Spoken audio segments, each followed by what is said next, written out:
ما شاء الله كوسا جوني دين كدرت جوني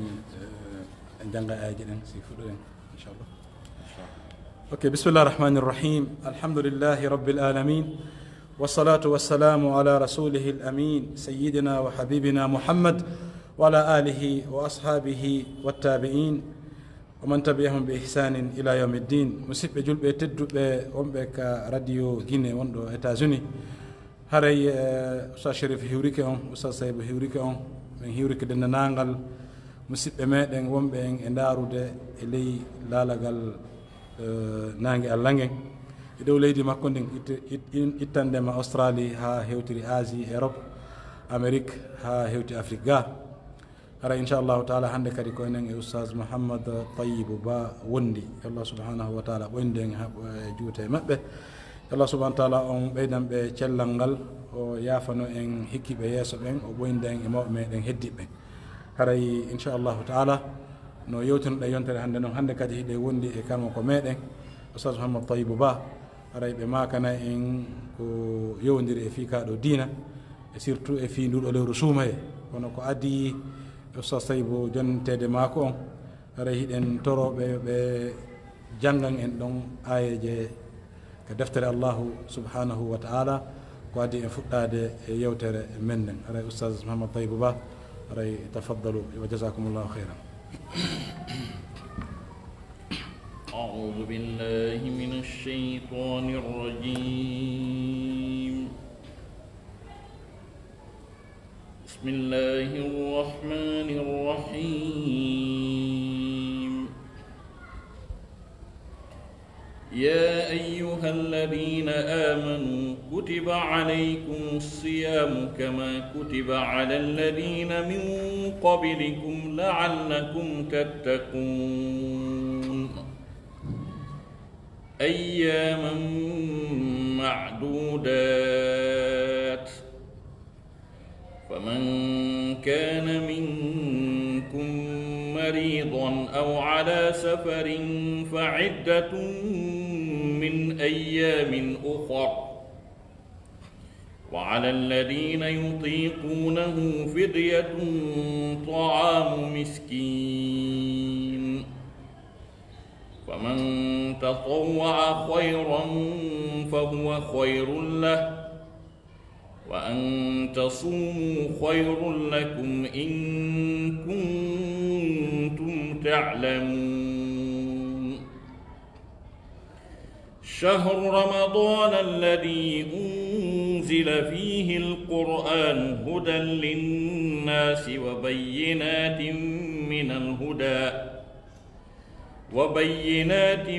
من الهدى والفرقان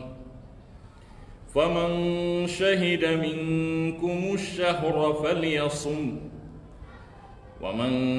كان مريضا أو على سفر فعدة من أيام أخر يريد الله بكم اليسر ولا يريد بكم العسر ولتكملوا العدة ولتكبروا الله على ما هداكم ولعلكم تشكرون. وإذا سألك عبادي عني فإني قريب أجيب دعوة الداع إذا دعان فليستجيبوا لي وليؤمنوا بي لعلهم يرشدون. صدق الله العظيم. ما شاء الله ما شاء الله تبارك الله. aray usta sayibo on jarama ko ardinan ɗon en ɗeɗo ayeje wonɗo ko suratul baqarati yewtude fi korka haray hino jangi hino nani hino wallina fondo haray allah subhanahu wa taala yoɓu on ko ɓuuri moƴƴude e joddi o waɗa yimɓe alquran ennanɗen hoore men ñande darngal haray neɗɗo on kono o jangiri deftere allah nde wo ko noon kadi o heɓiroyta martabaji towɗi ko aljanna haray oustaz mouhammad tayyibou ba ko adi en fuɗɗade mako men on hiɗen jarna ɗo karmakoɓe meɗen kadi wonɓe wakkilade sifa ɗum ɗo bimɓe kikiɗe e jemma e ñalawma ka réseau sociaux ɗo haray hiɗen fuɗɗora hiwragol ɓe ka guesa cheikh hassan Ustaz Muhammad wontiran ɓen Espagne Mama Saleh ara eɗen hiwro kadi Sayd Sow ɓe fof maɓɓe hiɓe ndarude en fewdo ɗo eɗen hiwro kadi Ustaz Ba Ahmad Ba ñatigui meɗen wontiran ɓen Belgique on femɗo heɓe Dakar ara eɗen hiwro Ustaz Abdallah Bruxelles eɗen hiwrude dendagal karma koɓe wonɓe e yangade wakkilo findina jama on e nden nduɗo lewru teddu ndu fi famingol ɓe kaɗo diina ɗum noon haray Ustaz Mouhammad Tayyibou Ba eɗen jarna kadi wonon ɓe saabu fi o radio ɗo monsieur Dawda e sonnajo makko on wontiran ɓe New York haray yo Allah subahana taala yoɓɓe ko ɓuri moƴƴude e joddi haray Ustaz Mouhammad Tayyibou Ba haray hannde kadi e yewta e fi kaɗo korka kono ko adi e yewde fi ka korka haray mbiɗa yiɗi landagol ɗon haray ko honɗum woni ko faamu ɗon e o ayam Allah subahana taala on daali inna ad-dina inda Allahi l-islam. بسم الله الرحمن الرحيم الحمد لله على نعمة الإسلام وكفى بها من نعمة ثم الصلاة والسلام على سيد الأنام سيدنا ونبينا محمد بن عبد الله وعلى آله وعلى صحبته الكرام والتابعين لهم بإحسان إلى يوم لا مرد له من الله. أما بعد إخواني وأحبابي في الله مشاهدون الكرام أوجه إليكم أطيب التحيات وأزكاها تحية إسلامية أخوية ودية خالصة مباركة طيبة قائلا لكم السلام عليكم ورحمة الله تعالى وبركاته. السلام ورحمة الله وبركاته. علي إن شاء الرحمن نقول لكم ساشريب on aya mo landi on fimu ɗon ko aya mo fiyake mum mawni aya arɗo e surata Al Imran mo tawata coggalde siya ayeje ɗen ke ɗon geeli fi famugol ko ɗum ɗum woni farim fansin aya madlulu makko wijhatu nazara makko on geeli ke wonde ino jokkodira e siya contexte mo aya on ari on daari nden ɗumbere surat Al Imran ka on aya ɗon ari ɗon ɓayki ɗon geeli ko kaɗo diina l'islam ka Allah subhanahu wa ta'ala addani nguɗo tagefu ɓaawo feƴƴude yoga e annabaɓe ka waylita ha gasi ka watta goɗɗum go'o ka damba e diina kan tawi taguɗo on jaɓali tawi hawriranali mo mo gelike bi kaɗo diina l'islam Allah subhanahu wa ta'ala tippini ka kaka ada waylede hari ka wonirno no ka ardino ko ka ada waylede ko ɓaawo feƴƴugol annabi Musa alayhi salam fedde yaltiti ɓaawo annabi Musa alayhi salam wayliti deftere tippinanode e makko nde wiyateno nden Tawreta ɓayno ɓe wayli nden ɗon ha gasi ɓe moƴƴini diina ka ɓe inni diina alyahudanke yaaka ɓe dambi diina ka ɓawti feƴƴoyi e ɓen ɗon kadi annabi Isa aroyi o feƴƴi kanko kadi ɓe ƴetti linjilare deftere tippinaɗo e makko nden ɓe wayliti nden ɗon kadi ɓe gernde ko ɓe faala ɓe moƴƴini e mayre diina ka tawata ɓe dambi e diina Allah ka sabu ɗum no waɗi yoga e julɓe tentinima noon taworaɓe téléma sengo kaɓe alluje mum towi téléma sengo ka faransi sifa ɓe wiyaten ɓen intellectuel ɓe ɓe woɓɓe ɓurɓe ɗudde maɓɓe no heeɓi faljande molanade e téléma sengo fi ko wiyete diina ko waɗi noon kamɓe hiɓe jaɓi wondema diinaji ɗin ko tati diina ɗi tawata hara Allah subhanahu wa ta'ala no jaɓi no wela kamɓe ɓe jaɓi ko ɗi tati ko ɗum wasi ɓe inna il y a 3 religions monothéistes ɓe inna diinaji ɗin ko ɗi tati konngol faransi wiyetegol ngol monothéiste ko monothéisme bi maana ko wiwgol wondema diina ka tawata hara ko Allah tippini ka tawa ko kanko tun kadi rewa e diina ka tawa kadi himo jaɓi ka kadi mo reconisi ka ko ɗum wiyeteɗo monothéisme parce que dans le langage scientifique le mot mono veut dire un donc une religion est dite monothéiste lorsqu'une seule divinité est adorée au sein de la religion dans ce moment qu'on parle de monothéisme on gelke joni noon ko ɗum waɗi kamɓe ɓe jaɓi ɗum tayle ɗum ko faljande Allah subhanahu wa ta'ala o jaɓa diina alyahudanke yagal ngal o jaɓa diina annasaranke yagal ngal ko moƴƴina ɗum damba e dina kan ɗum ala ton so ndaari noon ngal boowal telema sengo on siyaga ka ɗen ayiji ari ɗon allah subahana taala no ataki alyahudankeɓɓen e annasarankeɓɓen ha o landoɓe honɗum ɓe weñjata e dina kan ko honɗum e honɗum honɗum ɓe jillidirta gonga ko fenani nden ɓe jokka ko jilɓi kon ɓe acca ɗon gonga ha o jokkoye ɗon ha ka bimana ka jumulugol resumugol waɗugol hulasa yewtere makko nden o wiyoyi inna dina inda allahi al islam ko wiyete diina kon ka allah ko l'islam ko waɗi noon kamɓe ɓen sincuɓe ɗin diinaji kamɓe ɓen sincuɓe ɗin diinaji on diina alyahuda yagal e diina annasaranke yagal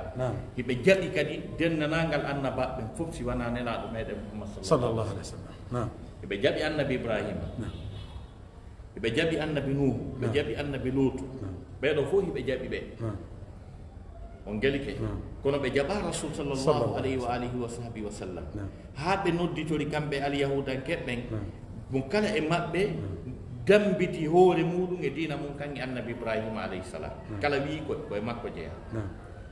ha allah subahana taala daali ma kana ibrahimu yahudiyan wala nasraniyan walakin kana hanifan musliman wa ma kana min almushrikin allah daali e ibrahima o laataki o wonaali alyahudankeejo o wonaali kadi annasarankeejo kono ko o woni ko julɗo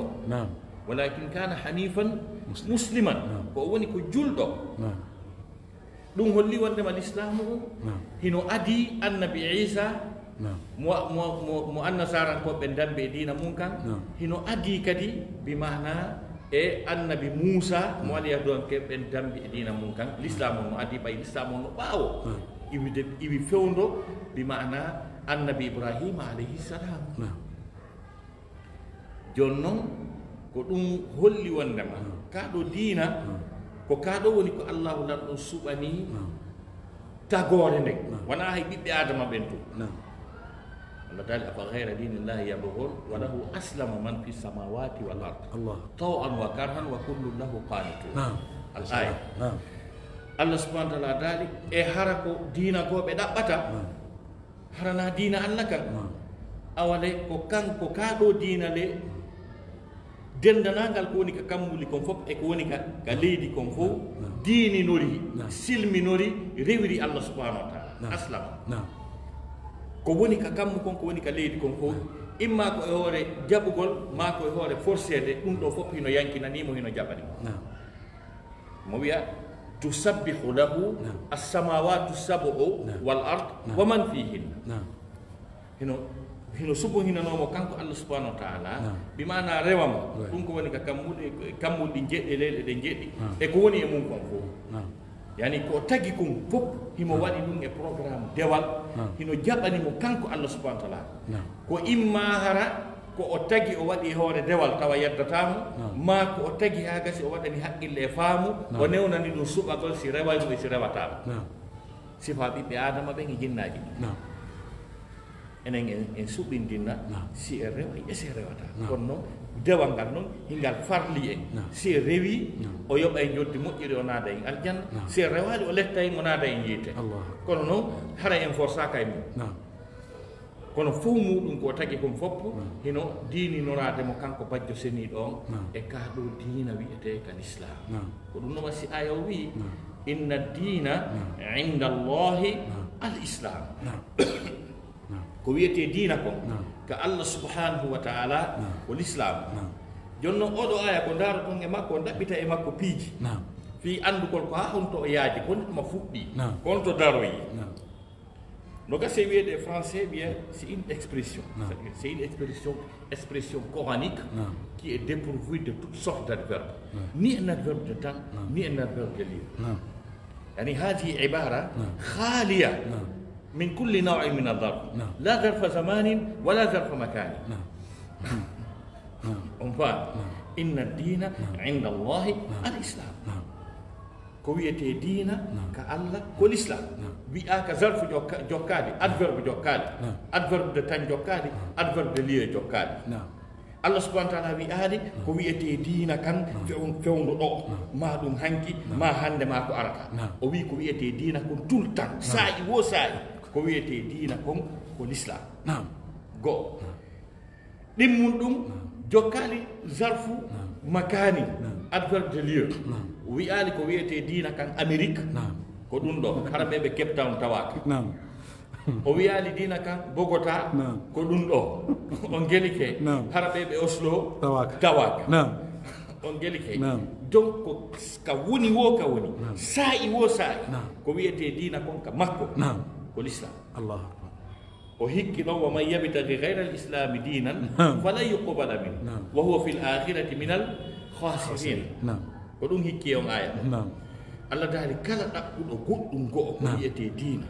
ko rewira Allah subhanahu wa ta'ala fiyo heɓu baraji moƴƴere ka Allah subhanahu wa ta'ala o daɗa lette makko ɗen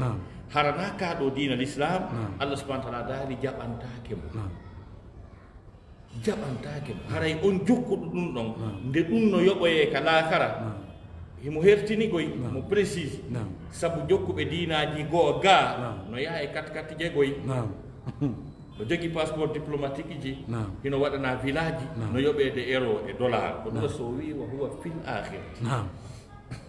gel nde ɗum no yoɓoye laakara haray ko o jeeyaɗo e ma'ana e berduɓe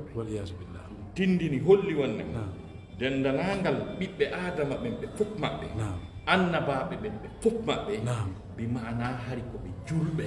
alano e maɓɓe chrétien jo alano e maɓɓe jeeyaɗo e diina goo si wona wonugol julɓe ɓe ko ɗum kadi wonno ko fuɗɗori kadi ko diina kam fuɗɗori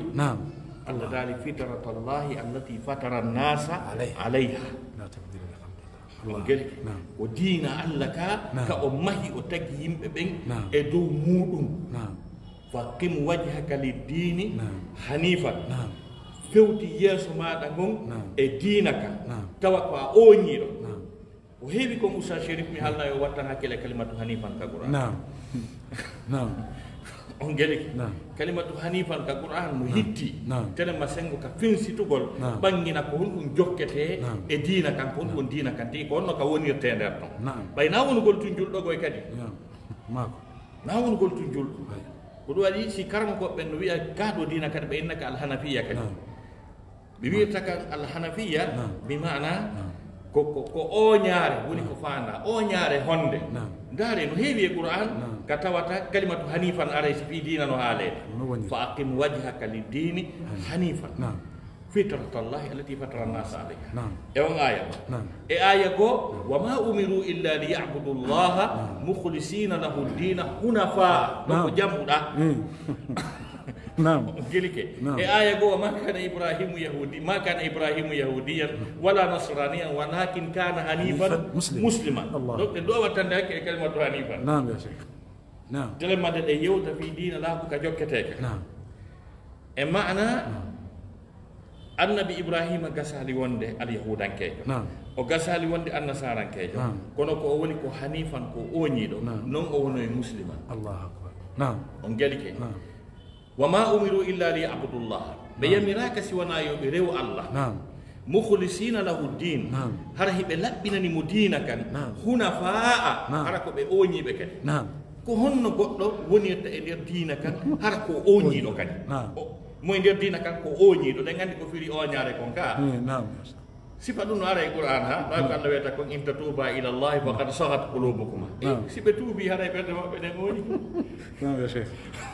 gilike donc ɗin ko paramétre ji won hittuɗi moƴƴa e telemma sengo nde deftere Allah teddunde andugol ko honɗum nde yewtata ko honde firi on gelike bi mana diina maɗa kam wawata sellude si tawi a wonani hanifan bi mana ko yoɓe ɓe yamiraka si wona yoɓe rew Allah e tawade kadi ko ɓe rewata Allah ko katta ɓe laɓɓinani mo diina kan tawa kadi ko ɓe oñiɓe oñagol ngol ko honɗum ko ɗaɓɓitugol kala ko wiyete shirku kon fof kala ko wiyete shirku kon fof sabu ko ɗum ɗon bonnata dewal neɗɗanke o ko par ce que ɓe Allah jonni garanti malegol daɗoygol ñande dal ngal ko ɓe tawata dewal muɗum jillali e shirku alladina amanu wa lam yalbisu imanahum bi dhulmin ay bi shirki Allah dali ulaika lahumul amnu wa hum muhtadun on faami ɓe yimɓe gonɗinɓe ɓe tawata ɓe jillidiraali diina maɓɓe kan e sirku noone wonone ɓe dolmin si ari nakira haray ɓurtu yaññude par ce que précisa ko kala no sirku hum wayi wo hara kum ukkaki nder to Allah taala ulaika lahumul amn ɓen ɗon no mari hoolare ɓe mari garantie ka Allah wawɗoyka humum huta ɗum ko ɓe woni fewɓe on geli ke joni noon ko ɗaɓɓitugol kala ko wiyete sirku ko fof moɓidira fof ha yi anda ko kañum ni dara tawa kañum tigi ni on faami ƴetta ɗo sirku on si tawi no fewtiri ka ñaamo on tigi fewtira ka nano oño fes o oño o yaha o daroyo to tawa hande kadi o ɓattodira e ɗum ɗo ko ɗum wiyete hunafa ko ɗum wiyete hanifa on geli ke donc ɗum noon on si tawi ɗum woni na hiɗa e nder tawhid on hiɗa e nder sirku on hiɗa e nder bida aji ɗin hiɗa wiideɗa rewde Allah subahanahu wa taala ko ma tawa on tigi no laɓɓinani Allah dewal ngal ta mo woɗɗiti kadi bonnitoji bi mana ngal dewal telema sen ka sirku e ka bida aji ko on sayi ɗum wiyete hanifan ko ɗo sikarma koɓe no wiya ka alhanafiya on geli ke joni noon ko ɗum noon waɗi si tawi dendan ɓiɓɓe adama ɓen ko ɗum ɓe fuɗɗori ko on aqida ko ɗum ɓe maha e muɗum ko ɗo sina samaki kullu mawludin yuladu alal fitra bi mana kala jibinande jibinte e dow diina kan diina l'islam kan ko ɗum o jibinte e muɗum yimɓe ɓen kadi ko ɗon ɓe wonno kadi koy o nanali ko Allah daali kon kana nasu ummatan wahidatan hari yimɓe ɓen koɓe mofte gote mofte tawhid mofte aqida selluɗo hari ko ɗon ɓe wonno koy walakin ihtalafu ɓe lurroy shirku naatoy ɓay shirku naati on say noon ko ba'atha Allahu annabiyina o geri ke pe tan annabi adama on fof tagegol annabi adama hakkude ɗon on fof e argol ha fewno ko annabi nuhu ado o nelede seeɗa ɗon on fof hari ko kana nasu ummatan wahidatan koko fewno annabi nuhu shirku on fuɗɗi tum on say noon ko ba'atha Allahu nabiyin ko ɗum waɗi nelaɗo adiɗo arde o telemma sengo haɗugol fi ko wiyete shirku on ko ardi il est venu impérativement ko ari ko avertisgol na wajagol ɗum ko wi Allah daali ko inna arsalna nuhan ila qawmihi an andir wiɓe ɓe accu par ce que goɗɗum jilli yaltama ka kana nasu ummatan wahidatan on geli ke joni noon ko ɗum ɗo fof o yi aya goto mo wonɗen firude e yehiɗo e ayaji bus on geli ke joni noon ko ɗum noon holli dendanagal annabaɓe ɓe fof maɓɓe hari koɓe julɓe heɓaki annabajo chrétien ji si tawi jokkuɓe annabi Isa ɓen tigi wiyete ɓelle zapoto tawi kamɓe tigi koɓe ewni koɓe wi hoore maɓɓe ko julɓe tawi kamɓe tigi wa id awhayna ila alhawariyina an aminu bi wa bi rasuli qalu amanna washhad bi annana muslimun ya Allah no ardi noon ka soto maida on gelike Allah subhanahu wa taala daali tawi mo jantade yoga e moƴƴereji ɗi o waɗani annabi Isa wono ardi ɗon e on passe mo andu ɗon noon ka soto maida on gelike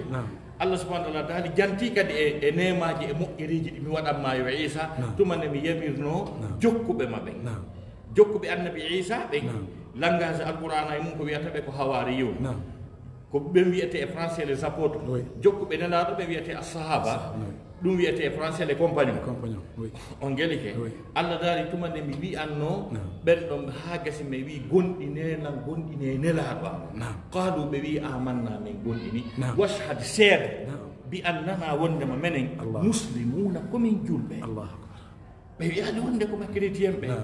joni noon ko ɗum waɗi si dendanagal annabaɓe ɓe fof maɓɓe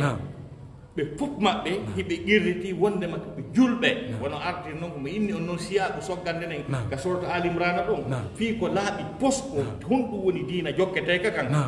ngal boowal ɗon nden soggande on siyago ɗo yoni en ko par ce que ko ɗon aroy ha régime o yi ka Allah subahanahu wa taala dal ɗon qul amanna billah wa ma unsila alayna wa ma unsila ala ibrahim wa ismail wa ishaq wa yaqub wal asbat wa ma utiya musa wa isa والنبيون من ربهم لا نفرق بين أحد منهم ونحن له مسلمون. Donc ça c'est une déclaration commune de la part de tous les prophètes à travers laquelle ils se sont déclarés des musulmans, des soumis. Cela veut dire qu'il n'y a aucun prophète qui n'est pas musulman. Ça n'existe pas.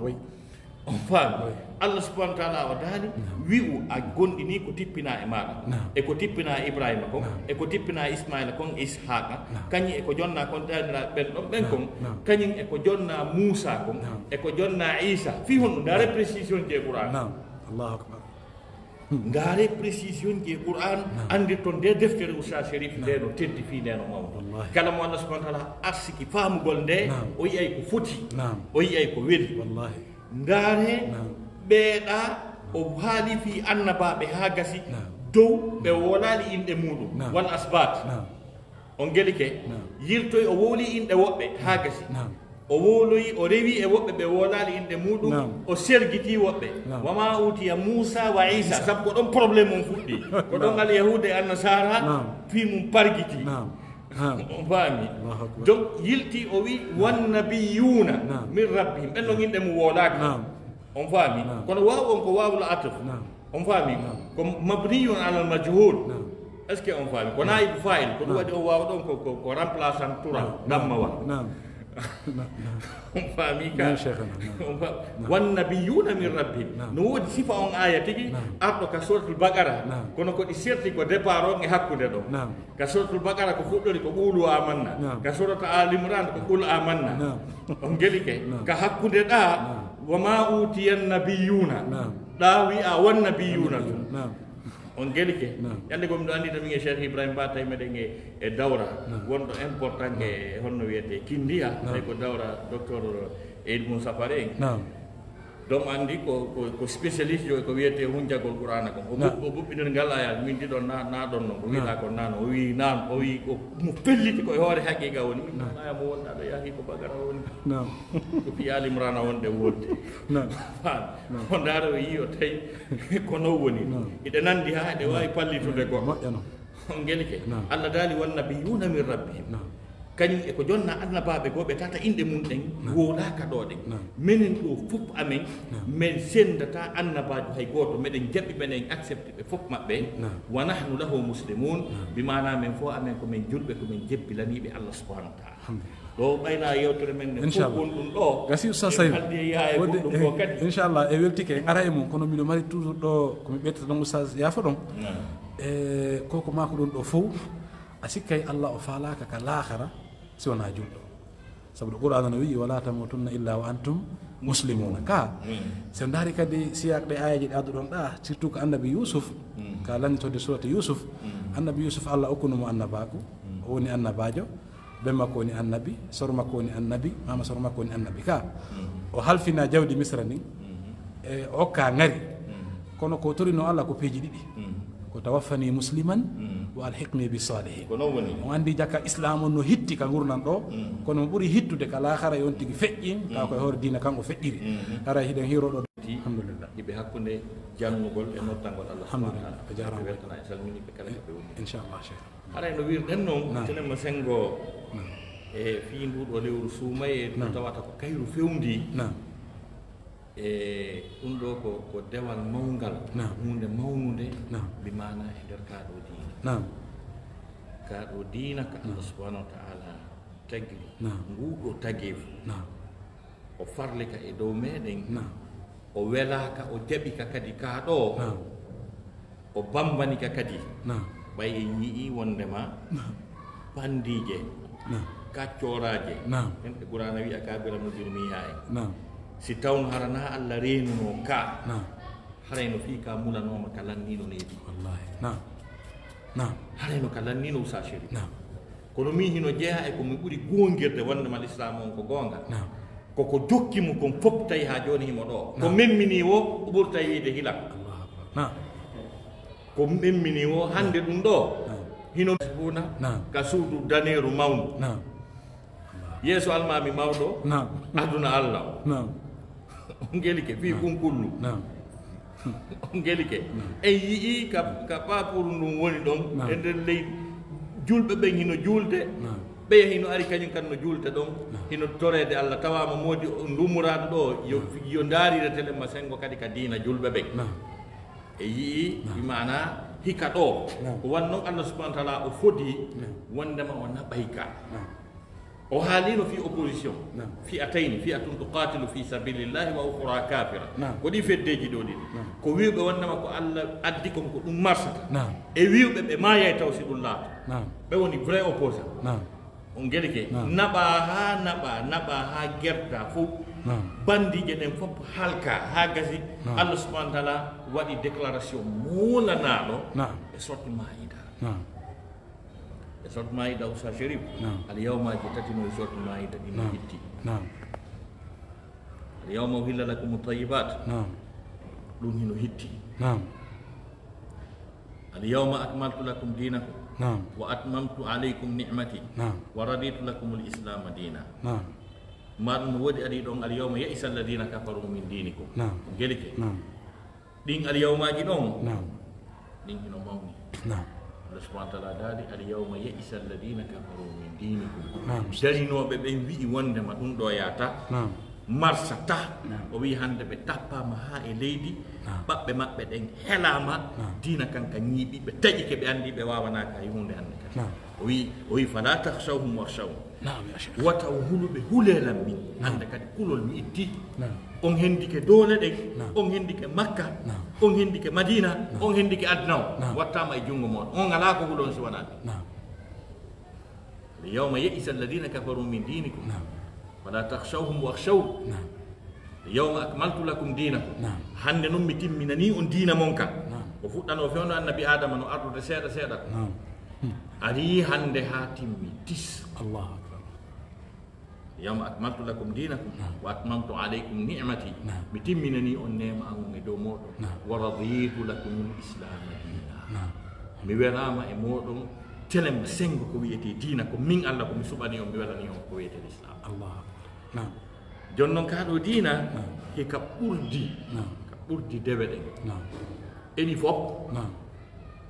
hika ɓurdi eɗi fof ɗum noon ko sunna Allah kadi bimana ɓurdindingol piiji ɗi sabu ɗum waɗi si joni nduɗo lewru sumaye ndu heɓi hittandu go'o kañum e kere kere sergitandu go'o e telema sengo ko lutti kon heɗi a lebbi ko tawde kon tagguɗo on fonnaali ko o tagi kon mo ɓurdindini ko noon o yiɗiri ko noon o waɗiri mo ɓurdindinni e piiji ɗi fof hay ka dewe kanko bajjo seniɗo joni noon ko ɓuri mawnude e nder diina kan hika waywa suudu si wiyama ɗo joni ɗa darnude suudu mi tañƴini tun si pilier heɓaki ala yaraka dar si doose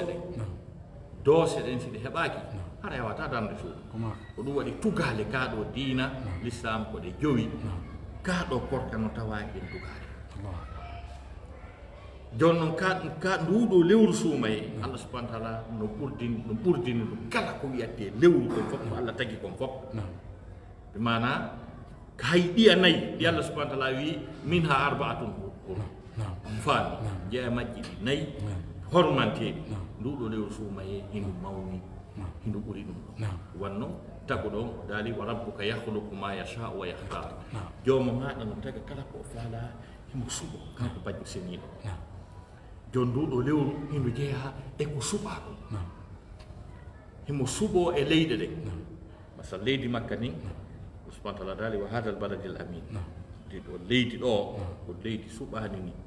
daali inna awwala baytin wudi'a linnasi alladhi bakkata mubarakan hudan lil alamin on gelki ka tawata darde wotere juulade ɗon si wona ɗon ma juula darɗe kuluji temedere so heɓa baraji ɗon wata fotude e nokku ko ka tawata darde ko darɗo wallahi on gelke donc no woodi hay e dewe ɗen hay askarji ko jantorte sahabajo tawi sahabajo no janto inde Allah tawi o jentima o tawi o ɗuɗɗi on dara min nela on tindimi ɗo goɗɗum nde wotere ɗum no ɓuri ko bijoɗɗa o inni honɗum o jangganimo ɗum ɗo subhanallahi wa bihamdihi subhanallahi al-azim adada khalqihi wa zinata arshihi wa midada kalimati sen ɗaɓɓiti ko woni nder ɗon kon yewtere men nde yaara e on hadis malaikaɓe ari tawi neɗɗo hino janto inde Allah subhanahu wa ta'ala no manta ɓe fuɗɗi windude baraji konngol makko ngol gooto ɓe windi ha ɓe tawi ala lannude ɓayana na ɗum ɗo tum ɓe halfina ɓe diisoni konno guerɗo ɓe inni ma ka Allah ɓe aroy ka Allah ɓe inni Allah hande men tawi jiyangel ma no mante mi windi baraji ha mi rogi ala lannude Allah wi ko ɗum tawɗo himo wiya ɓe wowli ha gasi Allah wi ɗum ɗon windanelan ɗo inde makko ne windon ko tawɗo mo wiya kon accon ɗon o wata windude baraji ko konngol makko gotol ɓen min accule mo jokki tawi ko wigol ya rab lakal hamdu kama yanbaghi li jalali wajhika wa azimi sultani tawi ko ɗum ɗo on gelike ina ɓurdi fes dewe ɗe joni noon ko ɗum wasi duuɗo lewru suumaye e teddundu hino ɓuri ɗiya lebbi fes joni noon ɗum ɗon fof koye yurmede makko ɗen kanko Allah subahana wa taala woni ko ɓurdi ndinni sa'iji dewe ɗen hay sa'iji ɗin ɓay mo wiya inna nachi'ata leyli hiya ashaddu wata'an wa aqwamu qila ɗin sa'iji ɗi Allah wi ɗon dewal hino jaɓe ɗon ɗen noddagu Allah no noote ɗon ɓuri ɗi wona ɗin ɗon kono fof koye yurmede makko ɗen si tawno fonni fof ka rewɗa Allah wo ko ɗum ɗo haray heɓata ko wersidiɓe ɓen kaɓe hewtito masalan si goɗɗo ɗo jontano wersinino e dewal e naafiloji o heeɓi gongol hitande ka darde wotere woni e darɗe guluji temedere haray o hetti buy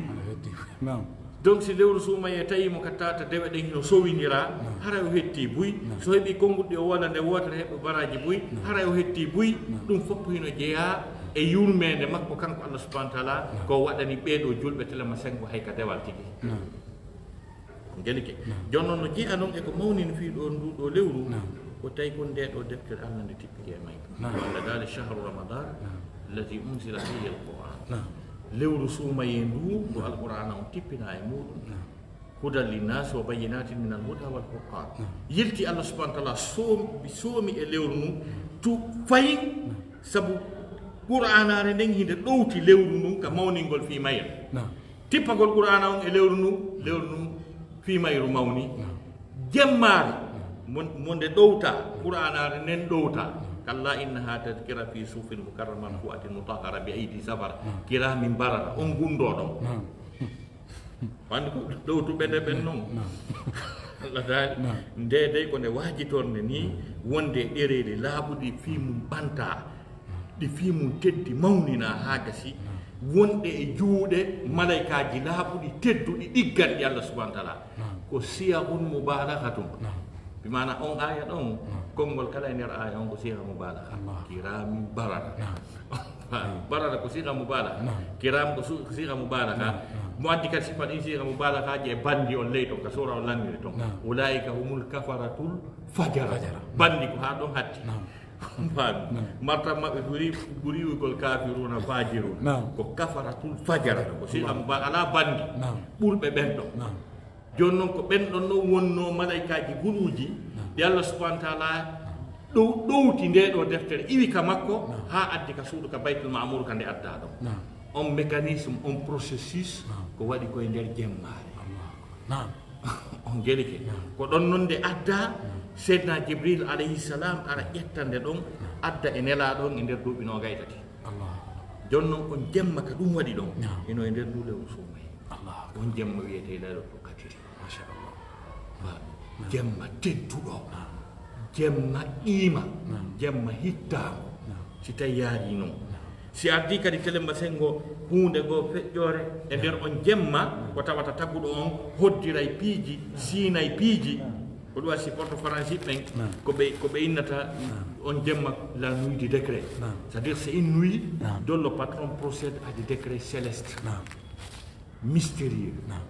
on faami ko jemma mo kanko bacco seniɗo o siinata piiji gundoji leydi nin ko wiyete plan d'action annuel kanko bacco seniɗo o ko reggelte koye nder on jemma Allah daali fi ha yufrahu kullu amrin hakim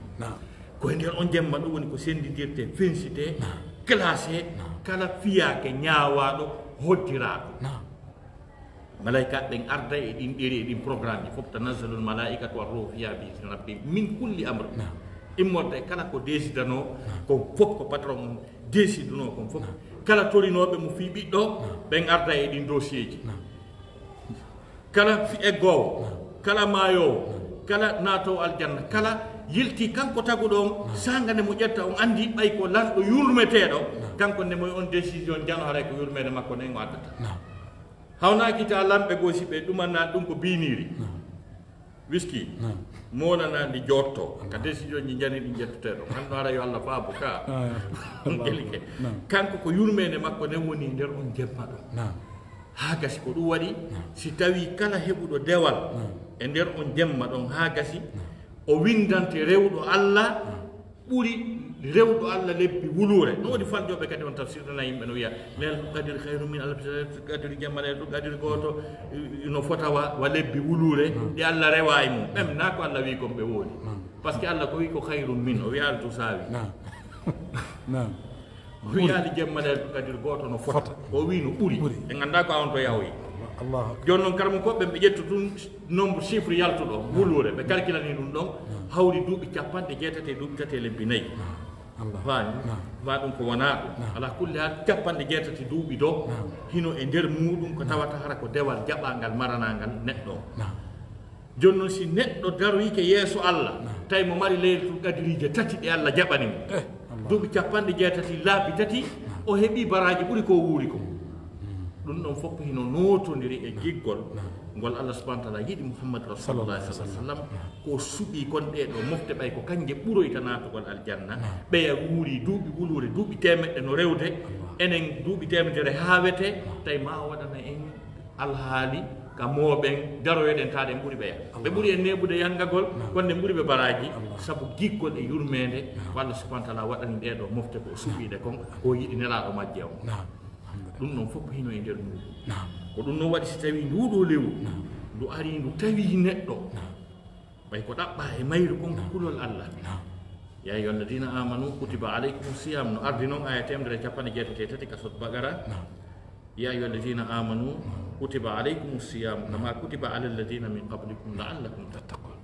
fiyo on heɓu taqwa fiyo on heɓu kulol Allah ɓay min darani on laawi ɗin fof fi on huuɗo Allah no ronku joni min addirani on ɗo kadi dargol son nantodirte dargol son peesa e timmino dargol son woola e mumɗo dargol son halfinte hetto dargol son rentoto lampodirgol e keridir penidirgol penale molnaɗe tooñe molanaɗe comme penali siècle ngi andagi ngi faami sifa ɗen penale o suteni ɗen penale sembini ɗe joni hoore men daron kasi tawi on nantodirta seeɗa son ɗuytoto seeɗa e piiji bonɗi ko ɗum wiyete la'allakum tattaqun e tawde noon ka ɗo korka hika mufti diina kam fof sabu ko ɗaɓɓa e makka kon hino muuɗi kala ko wiyete diina kon ko moɓodir e nder diina kam ka fof makka hino e nder ko wiyete kulol Allah par ce que c'est yiltiti ka sorti bagara aya 177 en ari ka laysa albirra an tuwallu wujuhakum qibala almashriqi walmaghrib walakin albirra man amana billahi wal yawmil akhir wal malaikati wal kitab faami wan nabiyyin ɗo on aya ɗon Allah sappi ɗon aranum ɗum ɗon ko aqida ko finde nden no wote finde nden on gelike wa atal mala ala hubbihi zawil qurba wal yatama wal masakin wa bin sabil wa sa'irina wa fir riqab ɗon kadi ƴetti sengo ko wiyete kon jikku al akhlaq jogagol jikkuji labaɗi jikku nunɗal jikku peewal jikku kolal Allah jikku yurmingol jikku okkugol jikku ittugol ande ko ɗete akhlaq ƴetti ɗon wa aqama salata wa ata zakat c'est l'adoration al ibadat on geliki yirtoy aroy al muamalat ka huwondire les contrats sociaux les rapports sociaux fami no daali wal mufuna bi ahdim ida ahadu isa waɗama ɗo e poste directeur imam juulidene ma président rek ma ɗo prérogative ɗiɗni constitution no yeeso maɗa nunnugol ɗum ɗum noon no yaaji ha feƴƴiti jolandama ɗo yiɗi ko to makari yomin okke mo yii so okkama haray wal mufuna bi ahdimi ida ahadu présentike ɗon ko yiɗugol mo teddinamo nunɗanamo fewanamo wallinamo ɓernde ha yo ɓatto tum o taggorawa katatal o pooɗa hunduko wa 2 métres haray wonaɗo wal mufuna bi ahdimi ida ahadu gelike sa yangiɗo amenen kadi ko sofere yagal ngal hendike permis on ka auto heeɓi wo auto heeɓo ha gasa jonneɗa yettoɗa recette on ko ɗum ɗo ko telen ɗo doguirta ko ɗum ɗo ƴettata dépense hendoɗa ngal tum desiɗa ko tuma heɓɗa ngal maɗa on wo si jommum hetta ko ñande oɗa ka garage ko gonga on anda garage mo wonɗa e mum ɗon garage wiyeteɗo jahannama a joɗinoke toon a andali fami donc wal mum funa bi ahdim ida ahadu ɗon marsali ñiɓali fami donc ɗum wiyete les rapports sociaux huwodire ɗen al muamalat si iwti ɗon ara relation hakkunde neɗɗo on e hoore makko telema ka sattedeji ka heññagol muññagol sattede muññagol jarrabuyeji ɗin hara oolaaki maapini adda allah fof fi sattede ko ɗum allah daali wasabirina fil ba'sa'i waddarra wa hina al bas kañum e ka hare ka sattedeji ka ɓitteɗe fewno nelaɗo fewno aya on tippotono ko tuma nangodiraka jeeyade ka kafaaji fewno hande hina al bas ɓuura o crise économique mondial ko nannguɗa o ala marsude fof no ma podiyori waddoyna an tum heñña e ma toroɗa allah allah change on faami joni noon ko ɗum ɗo fof ɗi hawtodirɗo ɗo wiyete l'islam ko ɗum allah daari ulaika alladina sadaku wa ulaika humul muttaqun daari ko ɓeɗo woni ko goongi ko ɓe woni muttaqina en ko ɗum noon du lewru ari okkolgol en la'allakum tattaquna ko fiyo ɗiɗo fof heɓa ko ɗum waɗi hino e nder korka kan ɗiɗo fof telema sengo finde nde laɓɓinalngol allah dewal ngal goɗɗo haɓɓaka dey hoori police jokka goɗɗo dey amande ala saɗati ka suud nder ton frigo no nder ton aɗumanni keeɗa ema yaɗa wala yalta kono ɗo on tigi holli wondema no jaɓi allah no jaɓi allah no renimo andi aqida on finde nden hakkude makko e patron on tabiti yirtoyi ibada on noye mum dewe ɗen hino e nder muɗum moƴƴa noon juulugol ngol naafiloji ɗin trawi on e qiyamul leyli on e sifa ɗum ɗo fof yirti ka huwodire ka muamala ka okkugol ka moƴƴagol watal maɗa ala hubbihi oɗo muudo ko ittete ha gasa sendite jonne e ko ten neɗɗon si huntini goɗɗon mari baraji ko on tigi hoori kon hara ko makko kon ɗuytaka e yañugol sookeje ɗen okkora hay so tawina ɗum nene aicha radiallahu anha ɓe maaki wondema nela sasamakol ko dokko kono ko ɓe ɓurayno okkude koye nder dewr suumay ɗo haray en noddiɓe ɓe allah yeññini ɓe jogii ɗi million ji milliard ji o haray dey coronavirus no ari golle no dari no kupi woodi ɓeygureji ɗi tawata dépense kara woni heɓorade yoɓe andi to fi ɓen yoɓe moƴƴo e ɓen hay so tawi ko birndu lewru ɗo tun yoɓe rondo ɓeeɗo addaɓe sakuji maaro e nebban ɗi sukkar ɓe ɗaɓɓa moƴƴere allah nden himɓe weeɓiti fewndo ɗo hinde wiye hila yoɓe ƴettu yoɓe wat ɗum no wonana ɓe saabu ko ittata ɓe kala sattendeji dalngal ɗin hiɗi mawni sattendeji lumbugol sirate ha gasa peesanede tippagol ɗeri ɗin ko maaje ɗen wontata yiite ko pelle irtoto dendanangal ɗin sattendeji ɗon fof no woodi ko ittatade se woni ɗum tawen sikke ko ala na wonana arle ɓay qouran ayi fa lakkata hamal aqabata yo ndaruno ƴawra fello adama donc ɗo yon tigui ɗaɓɓutere mo lambani kañum e bilan ma dara fi visa on no ɓe gunda yaɗa leydi portement ɗuman no allah wi he yo addo taw ko lakta hamal akabata yo ndaru ko honno yawtirta probléme ji dangal ɗi ɓay ko ton o suti joni noon qur'ana wino wa ma adraka mal aqaba ko honɗum andinma ko wiyete aqaba kon e ko honɗum andinma ko honɗum waɗete ton ƴawe ton daɗe honɗum andinma ko wa ma adraka ƴettani manaji ɗiɗi daari ko ɗiɗo piiji ɗum watta fakku raqabati ko rinɗingol daande goɗɗo hino sooda no maccinɗinnede remine ronde golline hara wiya o ko jelu yeyelam ɓe wowda soodamo ha gasi wiya yewga ɓe guure ma hande kadi goɗɗo remintama gollintama a rinɗi a laaɓi wiyete fakku raqaba an l'islam o hino teddini neɗɗanke yaade nafidiro ngol no mawni ka allah ɗum fakku raqabati maɗum o jelo soka maison central ɗo fi mbuuɗi tawa wujja tooña ñawli solution ronki heɓade maɗum gollida jawle ɗen perdi bona kono heeɓi probléme no soka to minen ko min naati toon min tawno woɓɓe no soka toon fi 4 millions franc guiné min acci ɓe toon kadi allahu akbar jelo emen jogui milliard ji ɗo ɓenno toon tawi ko ɗin naɓi ɓe toon par ce que ɗo kala moɓe faala sokkude ɓay andi droit on no wi ñamande e gollidal sokata haray ɗum ko civil kono hino woodi ɗo awwokaɓe par ce que no woodi avocat no woodi avocat fami yo wullitiɗo yoɓuɓe tun koɓe haldi kon hay si tawi no woodi kayɗiri ka signa wondema ko ñamande ko seedintindi wondema ko ñamande haray droit positif o jaɓa ñamande e sokku kon on fami kono hareɓe walla on tigi ha hewtoya toon sifa ɓe ngino toon ɓe 4 millions soki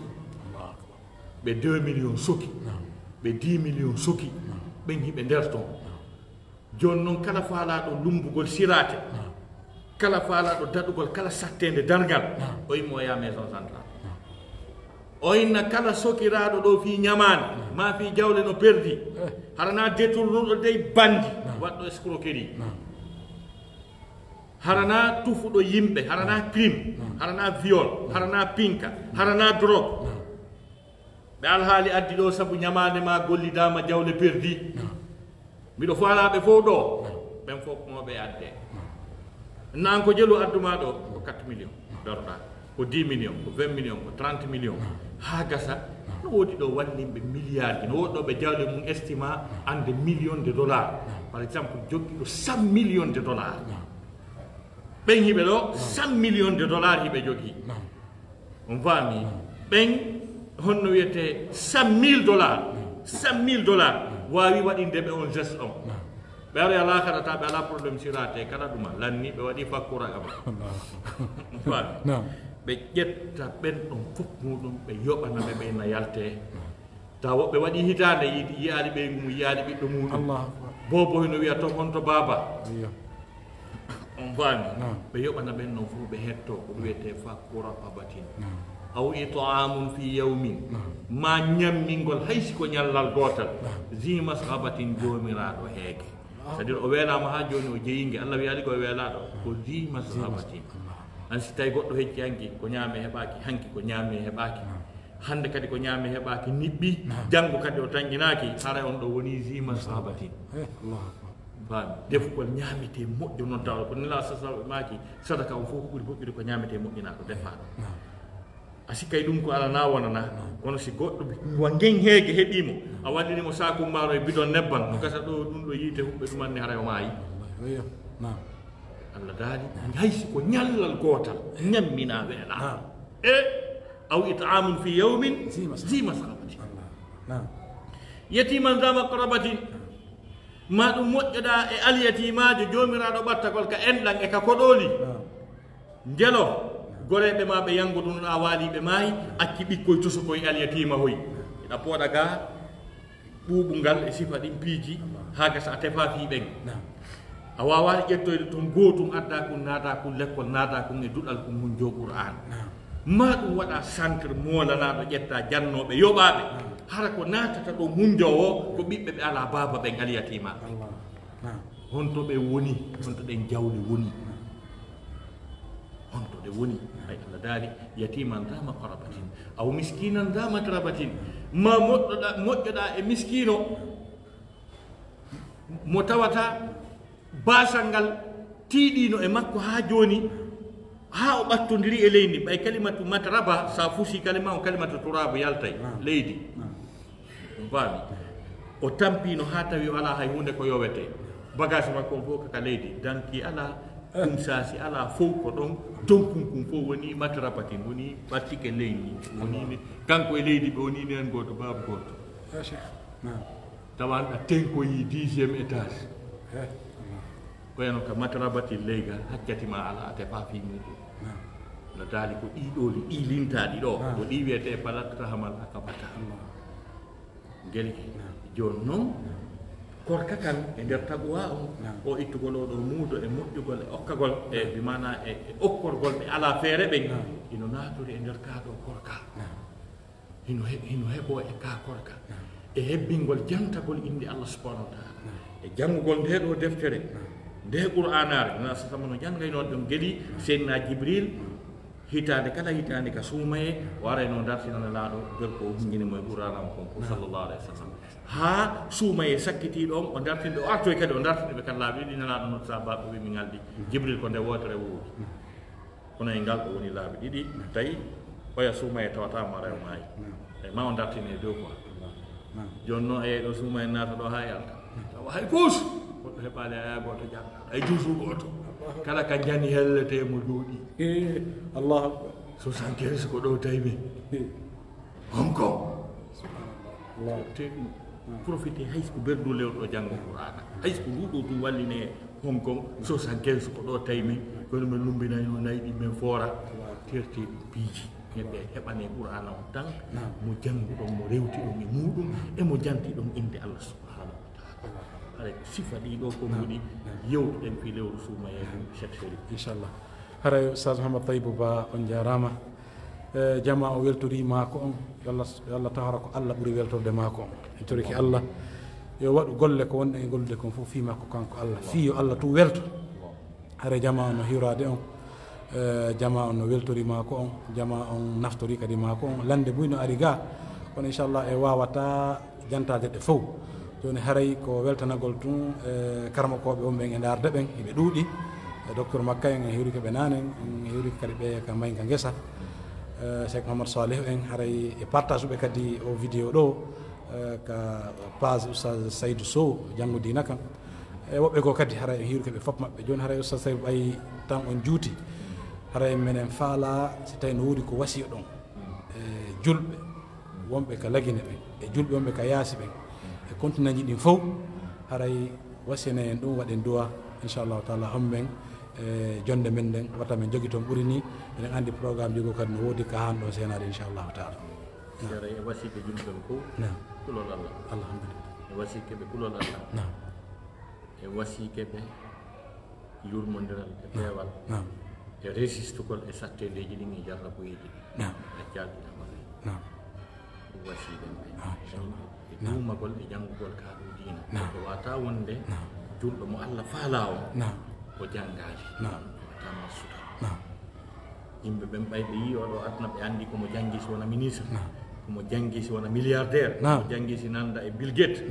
yimɓe ɓen fof noon ɓiɓɓe mum ɓen no janngude ɓe gande école ji kelɗo kañum kan no janngude école ji kelɗo kono amma pikkaɗo diina angol ñawoje longal e laaɓal e korka jama no wersidi ɗum yoɓe artu e mum ko ɗum ɗo luttata ko ɗum lowoni gonga Allah holli en mo wawi darnude aduna fof nde wotere fof batoje daro piiji fof ɗuma honno wiyete chita pétrole yana par ce que ko si tawi bateau wi dogui si wiye carburant pétrole ɗumannike ka leyɗe golfe si bateau dariki haray fof dariki joni noon ko luttata kon ko la ilaha illallah on ko diina kan Allah ne wi innama yakhsha llaha min ibadihi l ulama ko hulata Allah kulol ngol o faalangol tigi tigi dandowol yiite naata aljanna ko jannguɓe ɓen fof yo wakkilo jannga kala ka wonirɗa e nder adnallah ɓatnu deftere jannga sa janngali diina kan wallahi a fewata wonay bandi si tawi noon an koye suuma yeetu wiyataɗa janngude qur'ana nandi tinnoɗa e julɗo a ɗayni hoore maɗa haray wata marsude haray ko ɗum ɗo wasiɗe jama ɓe weltanike ɓe kala ko ɓe woniri wonɓe e darde ɓe kala ko ɓe hikkode e nder adnal noon te tima noon ceernoɓe wonɓe e darde ɓe koɓe woniri toon fof e nder adnal noon e weltanike ɓe e du'anukeɓe allahumma arina alhaqa haqqan warzuqna ittibaa wa arina albatila batilan warzuqna ijtinaba allahumma inna na'udhu bika min albarasi waljunun waljuzam wa min sayyi al-asqam ربنا هب لنا من ازواجنا وذرياتنا قرة اعين واجعلنا للمتقين اماما ربنا آتنا في الدنيا حسنة وفي الآخرة حسنة وقنا عذاب النار ربنا اغفر لنا ولوالدينا وارحمهما كما ربيانا صغيرا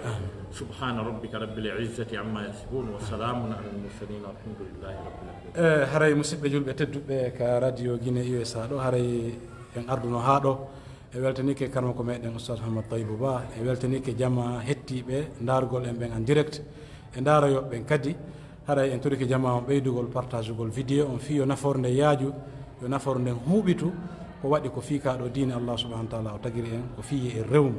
haray noon heƴitagoɓe karamakoɓe ɗo e nanugol ɗi makuji ɗo ina heccinɗin nafondo on ina ɓeyda en jonude en cuucal e wakkilagol fi darnagol kaɗo diina haray hiɗen daro ɗo hiɗen toro Allah subhanahu wa taala yo hokku en aljanna ɗe wiya subhanaka allahumma bihamdik نشهد أن لا إله إلا أنت نستغفرك ونتوب إليك سبحان ربك رب العزة عما يصفون وسلام على المرسلين والحمد لله رب العالمين وآخر دعوانا أن الحمد لله رب العالمين جزاكم الله خيرا